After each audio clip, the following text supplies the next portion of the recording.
Bom dia, aqui professor Aécio Flávio Lemos para passar para vocês algumas informações sobre o que ocorreu no mercado nessa madrugada, ontem, as probabilidades de o que está ocorrendo hoje em parte e as probabilidades para o mercado hoje para orientá-la nas suas aplicações e sintonizá-las com o que está ocorrendo no Brasil, principalmente porque esse vídeo está sendo visto em diversos países por brasileiros lá residentes que carecem de algumas informações. Nesta segunda-feira, 10 de maio, a Bolsa apresentou o seguinte aspecto. As bolsas asiáticas fecharam em sistema misto, baixas e altas, predominando o Japão e a Coreia com alta. Na Europa, opera agora, no momento, em misto, de forma mista. O Japão, a Ásia fechou algumas horas os seus pregões.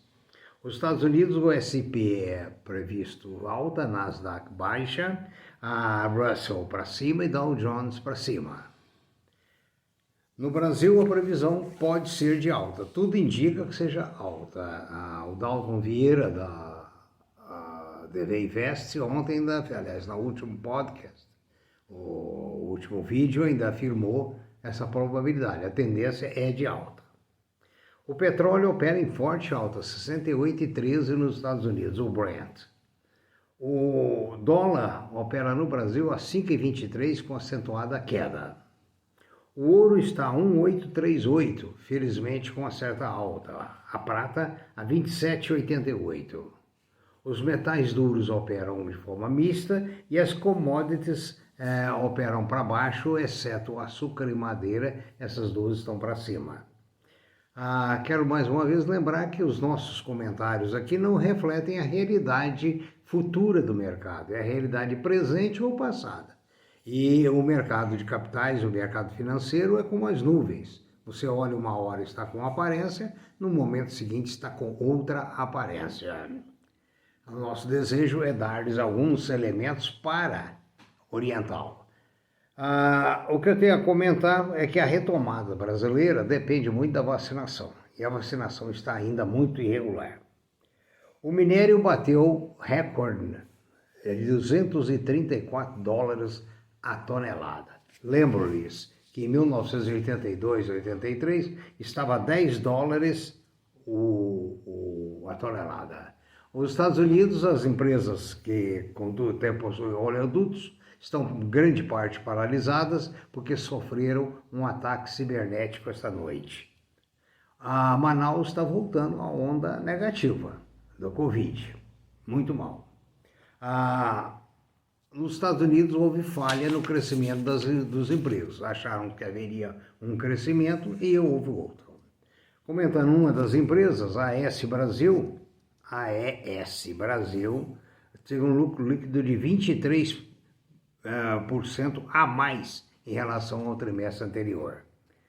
Uma notícia interessante vem que o título seguinte: investidores de criptomoedas podem perder todo o dinheiro. Alerta, sim, Andrew Bailey, presidente do Banco Central da Inglaterra. Ele alega que a criptomoeda não tem valor intrínseco e que os investidores que estão acreditando na criptomoeda devem estar preparados para perder todo o seu dinheiro. Essa é uma advertência, na realidade, do presidente do Banco Central dos Estados Unidos, da Inglaterra. E na Argentina já tem alguns problemas. Um investidor está tendo dificuldade em resgatar os seus bitcoins. Era uma empresa sediada no Peru e na época também tinha escritórios comerciais em Buenos Aires e permitia comprar e vender por meio de transferências bancárias.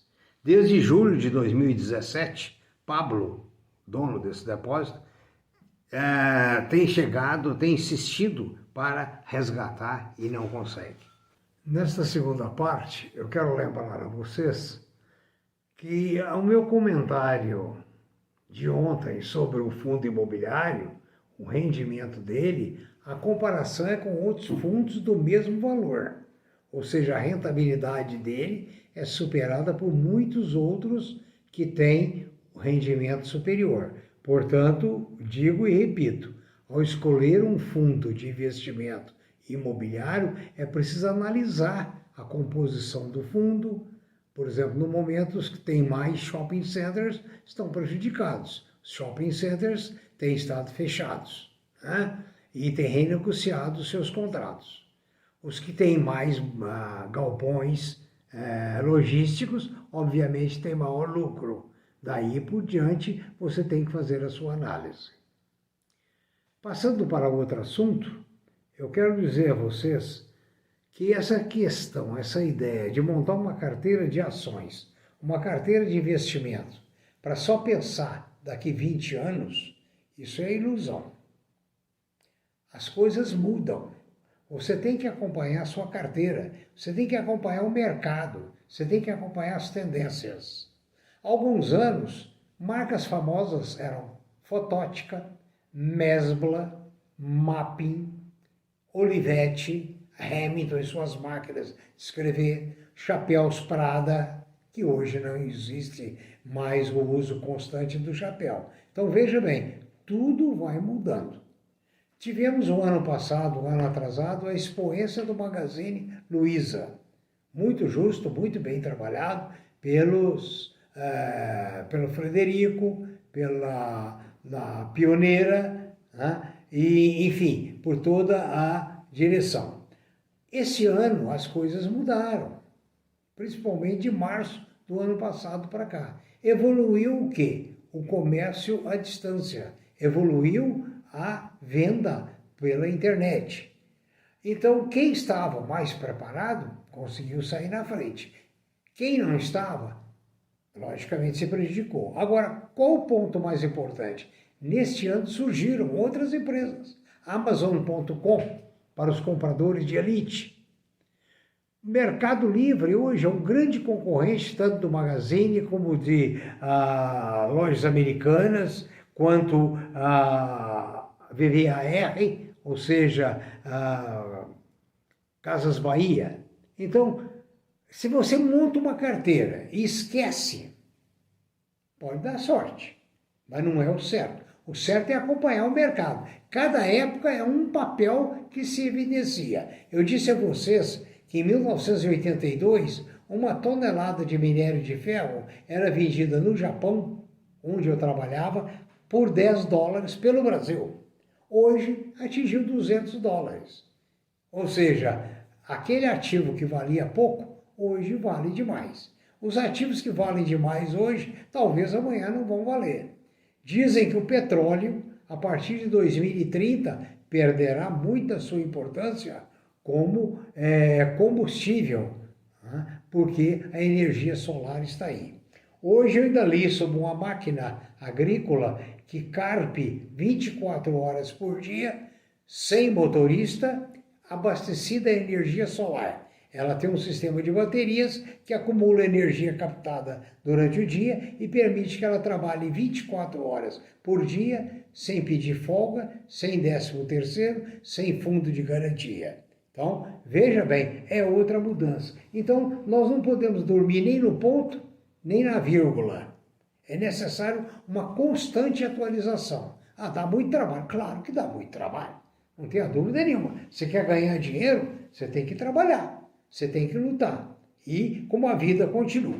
Ontem também eu falei para vocês sobre os 20 principais papéis que os principais fundos do Brasil, fundo de pensão, fundos de investimento e etc., preferem. Então, fazendo mais uma recapitulação, eu quero dizer para vocês os 5 preferidos. Os 5 preferidos entre os 20 entre os 500, os 5 preferidos são Vale do Rio Doce, Copa d'Or, Natura, B3 e Petrobras. Essa é uma ordem de preferência dos gestores de fundos. Né? Outra coisa que eu quero dizer para vocês é que a da teoria dos grandes técnicos, ficar fora de Vale, Petrobras e bancos é perder a onda de capital estrangeiro. Vamos traduzir isso. Capital estrangeiro sempre vem para Vale, Petrobras e para os bancos. Bom, esse é o recado dos grandes técnicos, né? Veja bem, estou falando isso para que você oriente a sua carteira. Por exemplo, a Redditor, que estreou há poucos meses, né, ainda não entrou no índice principal, é o segundo papel mais relevante dos fundos de pensão, dos fundos de investimento e etc. Né? Então veja bem, e outra coisa, esses papéis vão se alternando de tempo em tempo de acordo com os seus resultados. Lembre-se que o lado digital é que vem ganhando tração, certo? Que é que vem ganhando muita força, né? Agora, não deixa todos os setores independentes da atividade econômica, nacional e internacional, certo? A Petrobras, que outrora, olha bem a mudança, representava 12% da carteira dos 200 bilhões de investidos, hoje é de 3%. Olha a mudança, certo? O Itaú, a B3, o M. Dias Branco, a Rumo, estão na lista dessas 20 preferidas. É muito importante salientar que a Rumo, pertencente ao grupo Cosan, vem tendo uma expansão significativa por causa de sua malha ferroviária. Abaixo das 5 preferidas estão a Suzano, a Itaú Banco, a Eneva, a Intermédica, a Equatorial, a Localiza, a BTG, Magazine Luiza, Lojas Renner e Banco do Brasil. A Eneva, por exemplo, veja como muda. Era a 8ª posição na carteira, na análise de levantamento anterior. Tinha 31º lugar. Hoje está em 8º lugar. Então, tudo muda demais, né? A Suzano, que é um ativo que os gestores têm na carteira há muito tempo, em função do quê? Da receita em dólares. É exportadora, né? Assim como o JBS e outras. Então, aqui fica mais algumas observações. Com que finalidade? Com a finalidade de que você analise a sua carteira, no que você está certo, no que você não está certo. Nos próximos expedientes, nós falaremos sobre novos assuntos de interesse geral. Tenham todos um bom dia, prudência, caldo de galinha não faz mal para ninguém. E lembre-se, a única coisa permanente na vida é o amor dos políticos pelo povo.